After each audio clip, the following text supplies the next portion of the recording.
द्वारिका के ढीगही डाकोर एक गांव रहई, रहई रामदास भक्त भक्तिया को प्यारिये, रहई रामदास भक्त भक्तिया को प्यारिये। द्वारिका के ढीग, द्वारिका के पास में एक डाकोर नाम का गांव है। वैसे है बहुत दूर, 18 कोस की बात कही जाती है, फिर भी जिनमें जिनका प्रेम होता है उनके लिए वह पास ही होता है।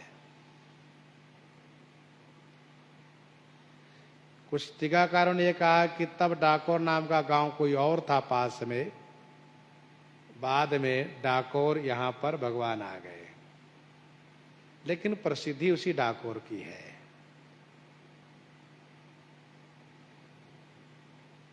रहई रामदास, श्री रामदास नाम के भक्त रहते हैं। भक्ति या को प्यारिये, इनको भक्ति बहुत प्रिय है। जागरण एकादशी कर रन छोर जुके, भयो तन वृद्ध आज्ञा दई नहीं धारिये। जागरण एकादशी, एकादशी का व्रत श्री रामदास जी करते हैं और दिन भर घर में रहते हैं, लेकिन रात्रि में वहां रहने के लिए घर से चल करके वहां मंदिर में पहुंच जाते हैं। जागरण एकादशी करें, दिन में पूजा करनी चाहिए, रात्रि में संकीर्तन पूर्वक जागरण करना चाहिए। यह एकादशी के विधान में कहा गया है।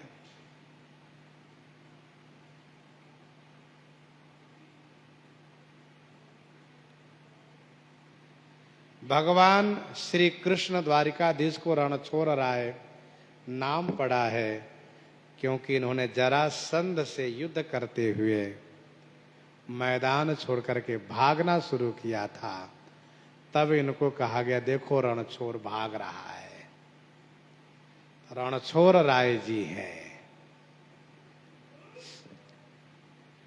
श्री रामदास जी रात्रि में आकर के जागरण करते हैं, प्रातः काल स्नान करके चरणोदक प्रसादी लेकर के घर वापस आते हैं। इनका शरीर वृद्ध हो गया तो श्री रणछोड़ राय ठाकुर जी ने कहा, सुनिए रामदास जी, अगली एकादशी को मत आइएगा, अब आना बंद कर दीजिए।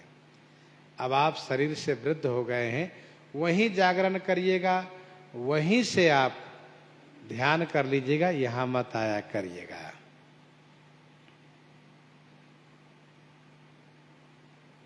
बोले भरी भाई तेरो आए वो सहयो न जाए। ठाकुर जी ने भाव में भर करके कहा, रामदास जी आप जो चलते हैं ना इतना दूर, ये मुझसे सहा नहीं जाता है, आप चलना बंद कर दीजिए। चलो घर धाय तेरे ल्याबो गाड़ी भारिये। भगवान मना किए तो इन्होंने कह दिया ठीक है प्रभु, जैसी आपकी इच्छा। आए, अगली एकादशी का दिन आया। दसवीं के रात तक यही निर्णय था कि ठाकुर जी मना किए नहीं जाएंगे, यही भजन करेंगे। लेकिन एकादशी के दिन एकादशी व्रत जब किए तो रामदास जी के मन में एकदम से उत्साह हुआ कि नहीं, अभी पांव चलता है, चलेंगे। देखो यही नियम की विशेषता है। जो नियम से भजन करता है समयबद्ध, तो वह नियम उससे स्वयं नियम करवा लेता है। ये विशेषता है। बहुत ऐसे संत महापुरुष जिनको शरीर की सुधि नहीं रहती लेकिन नियम कर लेते हैं। हमारे गुरुजी महाराज जिनको शरीर की सुधि नहीं रहती थी, यहां तक कि ये भी नहीं पता कि आज कौन दिन है, लेकिन प्रातः होते उनको उमंग आ जाए, उत्साह आ जाए, स्नान आदि करके नियम कर ले। खाया कि नहीं का ये होश रहे या ना रहे, लेकिन नियम का होश रहता है। इसकी विशेषता यही है कि नियम स्वयं उसको सचेत करता है। इसलिए नियम आप करके देखिए। यदि नियम आपका अडिग है, सुदृढ़ है, तो समय पर आपको स्वयं शरीर में स्फूर्ति होगी, मन में उत्साह होगा और मन में यह प्रेरणा होगी, नियम कर लेंगे, कोई बात नहीं। भक्तमाल जी में कई ऐसी कथाएं हैं। मानसिक पूजा कर लिए तो नियम करना चाहिए। और फिर यदि बिल्कुल आसक्त हो जा रहा हो तो उस समय भगवान को याद कर लेते हैं। यदि बात आदि दोषे न मद भक्ताम माम च न स्मरेत अहम स्मरामि तम भक्तम नयामि परमाम गतिम। ऐसे उदार ठाकुर जी हैं। लेकिन ये अवश्य है कि नियम में यदि पक्का है तो और कोई होश रहे या ना रहे, लेकिन नियम होगा। नियम जगावत प्रेम को। तो श्री रामदास जी चल दिए और चल दिए, पहुंच गए रणछोड़ राय के दरबार में।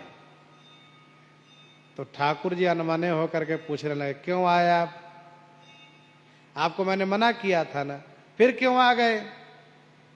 रामदास जी ने कहा, प्रभु क्या करे, मेरा मन ही नहीं माना, इसलिए मैं चला आया।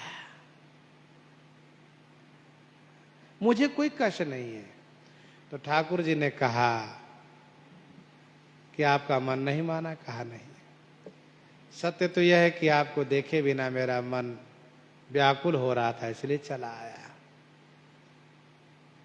तो रणछोड़ राय जी ने कहा, रामदास जी सत्य तो यह है कि आपको देखे बिना मेरा भी मन नहीं मानता है, मेरा मन व्याकुल होता है। एक काम करते हैं, बोले भरी भाई, भाव में भर करके, तेरो आए वो सहयो न जाए। आपका आना सहा नहीं जाता है, इसलिए मैं आपके घर चलूंगा। अच्छा, ठाकुर जी बड़े सुंदर स्वभाव के, ये नहीं कहते यहीं रह लो, यहां नहीं रखते, कहते मैं तुम्हारे घर चलूंगा। वहीं चलो घर धाए, द्वारका साहब के घर चलेंगे दौड़कर। सुनो, अगली एकादशी को आप आना, पैदल मत आना, बैलगाड़ी लेकर आना, और बढ़िया भारी गाड़ी, मजबूत गाड़ी लेकर आना, बैल मजबूत हो, जो दौड़ सके, चल सके, आना, और मैं चलूंगा, लिए चलना। तो रामदास जी ने कहा, प्रभु आप कैसी बात कर रहे हैं, इतनी सुरक्षा के बीच आप कैसे गाड़ी में बैठ जाइएगा? तो इन्होंने कहा, ठाकुर जी ने कहा, देखो मैं सब कला जानता हूं, मुझे कैसे भागना है, कैसे जाना है, वह कला में भली भांति जानता हूं। आप गाड़ी लेकर आना, मंदिर के पीछे खिड़की के पास लगा देना, मैं भीतर से खिड़की खोल दूंगा, और फिर मुझे आप उठा कर गाड़ी में पधरा लेना और फिर लिए चलना, मैं चलूंगा। इस प्रकार से कहा तो रामदास जी ने ठीक से देखा, खिड़की भी ठीक है और ठीक ही कह रहे हैं, चलिए तब अच्छी बात है। ठीक है, अब गए रामदास जी घर। खीरकी जो मंदिर के पाछे तहाँ ठाड़ करो, भरो अंक बारी मोको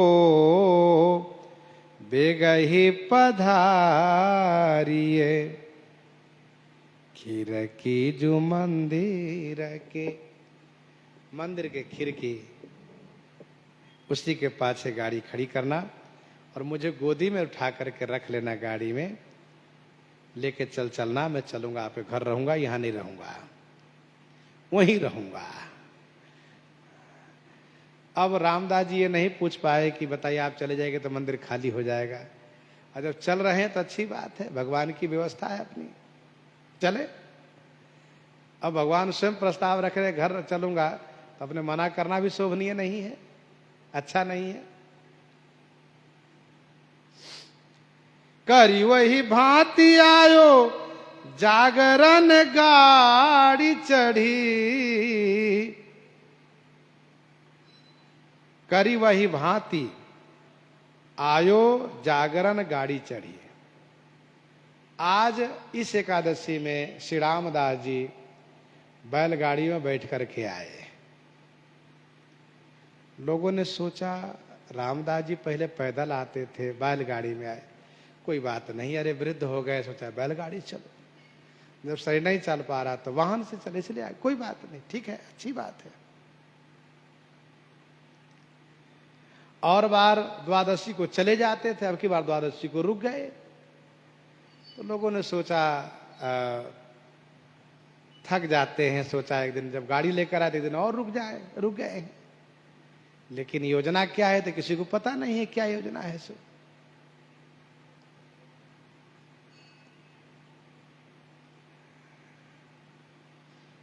जानी सब वृद्ध भयो थकी पांव गति है। सबने ये जाना कि वृद्ध हो गए, पांव की गति थक गई है, इसीलिए गाड़ी लेकर आए हैं। द्वादशी की आधी रात लेके चलो मोद गात। द्वादशी की आधी रात, द्वादशी के दिन आधी रात में ठाकुर जी सज धज के तैयार हो गए। इधर जैसे पुजारी ने मंदिर बंद किया, वैसे ठाकुर जी अपने जितने आभूषण थे सब पहन लिए, कपड़े पहन लिए। मेरा भक्त गरीब है इसलिए सब आभूषण पहन लिए, कपड़े पहन लिए और तैयार बैठे हैं। रामदास जी सोच रहे सब सो जाए तब गाड़ी खिड़की के पीछे ले जाए, नहीं तो कोई जाने क्या बात है। तो सबको सोने की प्रतीक्षा की, सब सो गए, ले गए मंदिर के पिछवाड़े, गाड़ी खड़ी कर दिए। खिड़की खोल करके प्रभु ने थोड़ी नाराजगी प्रकट करते हुए कहा, आपने देरी कर दी, बताइए मैं कब से तैयार बैठा हूं। तो रामदास जी ने कहा, जय जय, सब सो जाएंगे तभी तो आएंगे हम आपके पास, कोई पकड़ लेगा तो। अच्छा ठीक है, अब देरी मत करो, चलो जल्दी गाड़ी में बैठाओ मुझे। रामदास जी ने कहा, ऐसे नहीं, तो आप सभी आभूषण उतार दीजिए। द्वादशी की आधी रात लेके चलो मोद गात भूषण उतारी, आभूषण उतरवा दिए। कहा सुनिए, हमें केवल आप चाहिए, आभूषण नहीं। ये पंडा पुजारी लोग जगेंगे, देखेंगे सब आभूषण चोरी करके गाड़ी भर के ले गए, इसलिए सब यहीं रख दीजिए। अच्छा ठीक है, सब आभूषण प्रभु उतार दिए। जिनको भगवान प्रिय है उनको आभूषण प्रिय नहीं, धन संपत्ति प्रिय नहीं है। एक गरीब माता जी थी और जैसे तैसे वह कुछ धन संग्रह करके ठाकुर जी के लिए सोने का आभूषण बनवाई। वृद्ध हो चली, सेवा करने में परेशानी होती है, सोचती है कोई ऐसे योग्य पात्र मिले उनको मैं ठाकुर जी की सेवा सौंप दूं। तो एक महंत जी आए, उन्होंने इनके ठाकुर जी की बड़ी प्रशंसा की। तो माता जी को लगा ये बड़े योग्य भक्त हैं महंत जी, महाराज जी ठाकुर जी को आप लिए जाइए, आप पूजा करिए, क्योंकि मैं पूजा नहीं कर पा रही हूँ। कहा ठीक है माता जी, दे देना। सुबह माता जी ने क्या किया, आभूषण उतार लिया, ठाकुर जी को दिया। महंत जी ने कहा, तुमने आभूषण रख लिया, केवल ठाकुर जी को दिया। कहा आप ठाकुर जी को ले जाए, आभूषण क्या करिए ले जा करके। कहा नहीं, मैं ठाकुर जी को नहीं ले जाऊंगा। तब तो माता जी ने कहा, मुझे पहले मालूम था, केवल आप आभूषण के चक्कर में ठाकुर जी ले जाना चाह रहे थे, इसीलिए हमें ठाकुर जी प्रेरणा किए कि आभूषण मत देना। ठीक है महाराज पधारो, मैं जैसे तैसे स्वयं पूजा कर लूंगी, मुझे नहीं देना है, जाइए आप। तो रामदास जी को आभूषण प्रिय नहीं है, ठाकुर जी प्रिय हैं। जाकी साची रति है, सच्ची प्रीति है। अब महाराज प्रातः काल पुजारी जी स्नान करके मंदिर में गए। मंदिर उघारी देखे परो है उजारी मंदिर खोल करके जैसे पुजारी ने देखा ठाकुर जी गायब। अरे ये क्या? देखा आभूषण मुकुट कहीं पड़ा है, कुंडल कहीं पड़ा है, वस्त्र कहीं पड़ा है, ये सब मैं क्या देख रहा हूं? चोरी हो गई मंदिर में। कहां से चोरी हो गई? दरवाजा तो बंद था, ताला मैंने बंद कर रखा था, खिड़की बंद कर रखा था, देखा खिड़की खुला है। मंदिर उघारी देखे परो है उजारी तहां। पंडा पुजारी ने समझ लिया, अच्छा इसीलिए वह भगत रामदास बैलगाड़ी लेकर आया था और एकादशी करके गया नहीं, ये सब काम उसी का है। चलो जल्दी चलो, पकड़ेंगे उसको, मारेंगे बहुत और ठाकुर जी को उठा लाएंगे। दौरे पाछे जानी देखी कही कौने मती है। पंडा पुजारी तुरंत दौड़ना शुरू किए तो दौड़ते हुए आगे गाड़ी के पास। रामदास जी डर गए। रामदास जी ने कहा, जय जय प्रभु, अब बताइए क्या होगा? ये लाठी लेकर सब दौड़े चले आ रहे हैं पुजारी लोग, बहुत मार मारेंगे। प्रभु मैं सोचता हूं आपको सौंप दूंगा पंडा पुजारी को और क्षमा मांग लूंगा।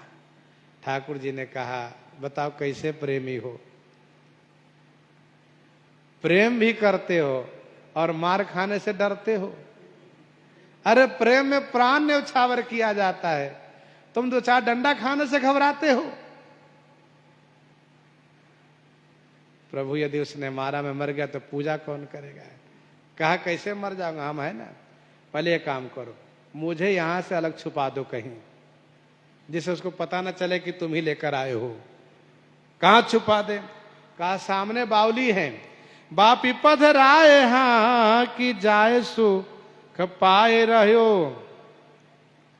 सामने बावली थी। तुरंत रामदास जी ठाकुर जी को ले जाकर बावली में पधरा दिए, पानी में डुबा दिए और जल में डुबा करके और सुख की चैन की सांस ली। अब ठीक है, गाड़ी हाँके चलने लगे। हाँकी जाए सुख पाए रहो। लेकिन पंडा पुजारी तुरंत पहुंच करके पहले मारना शुरू किए, पहले गाड़ी की तलाशी नहीं लिए। गयो चलो जात यानी मार्यो घाव आती है। बहुत मार मारा उन लोगों ने, लेकिन सब चोट भगवान ले लिए। और इसके बाद जब गाड़ी की तलाशी ली गई तो भगवान नहीं। तब लोगों ने कहा तो बहुत बुरा हुआ, हम लोगों ने क्यों इनको मारा? एक ने कहा ये अमुक दिशा को जाते हुए दिखाई दिए थे गाड़ी रोक करके, चलो कहीं ऐसा न छुपा दियो, देखो खोज करो।